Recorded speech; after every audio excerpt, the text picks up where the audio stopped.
Hey everybody, welcome back to the channel. Snake Doc here. I just want to do an update video here on my XD9.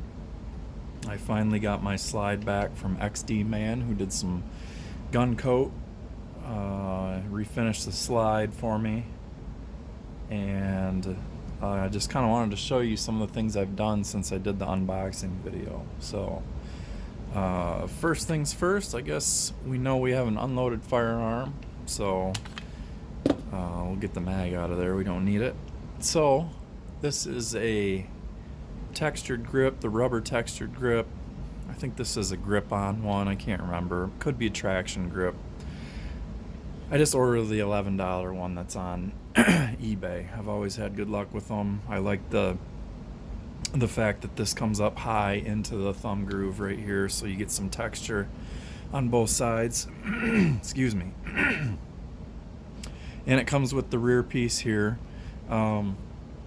This will require some heat to get it to fit down the way that it needs to, but once it's stuck down, this is not moved. And I did it a couple different ways. I use a heat gun, and I heat it up, and then I just squeeze it and press down and use like the end of a Sharpie, this rounded end of the Sharpie, and kind of just smooth it down into the depressions. And then what I do is I just take a lighter and I just kind of go like this and work it over the grip on the corners where like the seams would be, and then I just press down super hard while it's warm, and it's on there. Makes a huge difference. The side panels on this are very similar to a Gen 3 Glock, and it's very slippery in my experience. The front texture and the back texture is decent, but this, for $11, you don't stipple your gun, so it's not a permanent change, and it really helps improve the grip performance. Okay, second thing I did was I ordered a Powder River extended magazine release. So the unfortunate thing about this, fortunate or unfortunate depending on how you look at it, is they only extend one side of it. So I am right-handed, so I use my thumb on the left side to dump the mag. So this is ambidextrous, and it's not just reversible, it's permanently ambidextrous. So we have our mag cut on the front of the magazine, and the stock is equal distance away from the frame on both sides. So this part on the left here that's sticking out, you can see how much longer it is on this side now. So what that allows is for you to dump the mag without breaking your grip, because there is no relief here to get to that magazine release. Now, I was able to do it, but the way that this is set up from the factory, one, the spring is very stiff. So with a new gun, the stock mag release requires some effort to push in. That effort is reduced by this extended button here, for one. For two, the stock mag release, when you press it, it rotates. So it goes in and it twists. This no longer does that. It's a straight push. So you don't feel that twisting on which the twisting motion is more resistant than just a straight push.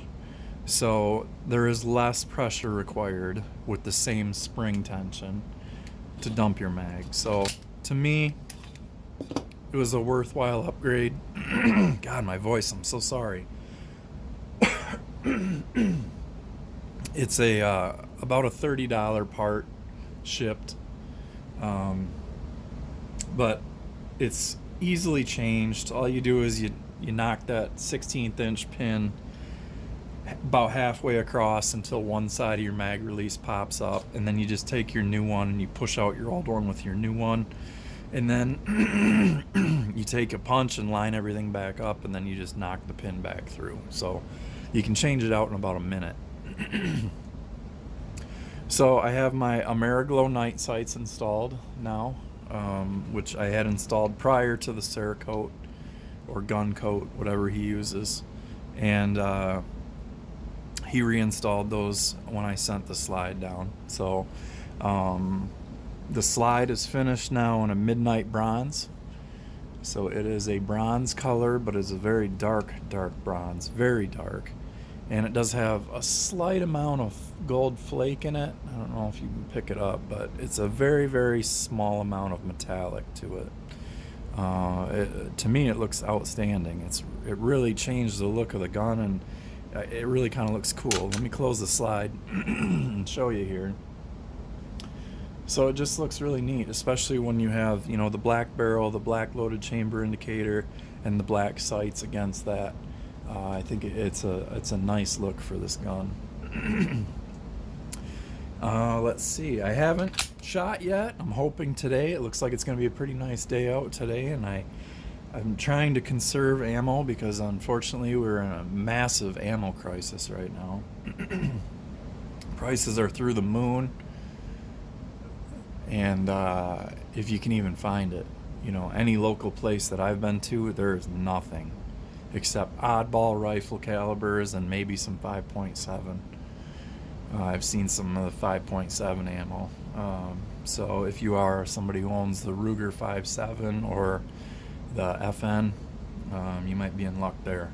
But otherwise, the rest of us, we just kind of got to shoot what we have. And I do have a substantial amount of 9mm, but I don't want to go crazy because if, you know, now that we have China Joe in office, things are going to get a little bit weird.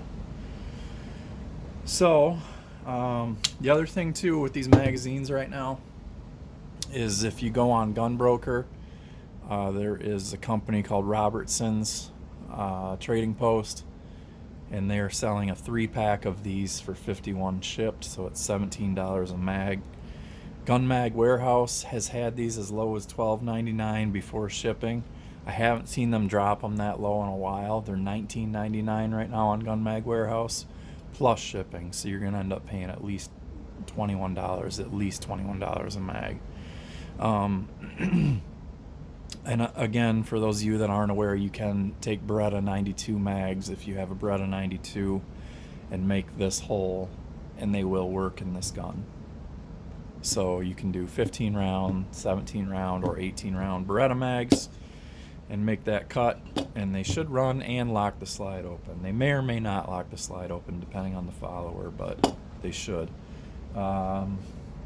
So one other thing I want to show before we end here is the size comparison. This is a full-size M&P 40 Gen 1, and what I want to show is, if you look here, there is just a little bit of barrel length difference with that XD being shorter because it is a 4-inch barrel. So slide proportions on this would be similar to your Glock 19, depending on where the chamber is, and how much extra stuff we have going on back here as opposed to the Glock. So can't remember. The other thing I want to show you is the grip heights are identical. With, in the 9mm version, the M&P holding 17 rounds. This is 40 cal, so it has 15 rounds. And the XD has 16 rounds. But, you know, if you run a Beretta mag in there, you can get 17 or possibly 18 in it. So, and Metgar used to make, it's discontinued, but I have seen it for sale at a couple places. Metgar used to make a flush fit 18 round mag for the XD9. So when you think about this proportionally, this would be equivalent to like your Glock 19X or your Glock 45. It's not Glock 17 size because the slide is shorter than an M&P, which is a 4.25 inch barrel, and the Glock 17 is a 4.5 inch barrel, and the Glock 17 is just slightly longer than your M&P. So this is, like I said, about a 19 length slide on your full-size grip frame. Personally, to me, it is ideal in size because I really struggle to get 3 fingers completely on a 19 size grip. And I can on here, and I'm right down to the mag base plate. You can see right there. So very comfortable size, definitely concealable. And it seems to be, you know, a really good gun for all the flack that it takes online from people hating on these. You know, I don't see any reason to hate on it. The trigger seems good to me. It's a metal trigger. You got metal sights that come from the factory. I put night sights on it. It just has a lot of features that, you know, metal magazine release, metal mags. You know, it just has a usable slide release, uh, a simple takedown, a double recoil spring for reduced recoil. I just, the grip safety, I guess, is the thing that really pisses people off. But those same people own 1911, so whatever. Anyhow, that's enough of that. I hope you guys enjoyed the video. I have some more holsters that I'm going to be doing giveaways on very, very soon. And I have a couple new holsters I'm going to be doing reviews on. And I have a shoulder rig coming for an M&P. So that one will be coming from Craft Holsters. And it's going to have a double mag pouch on one side and then a vertical carry on underneath the armpit of the other side. So if you're interested in shoulder carry holsters or anything, stay tuned to the channel. I'm going to have some polymer holster reviews and some polymer holster giveaways. So thank you guys for watching. Always shoot safe.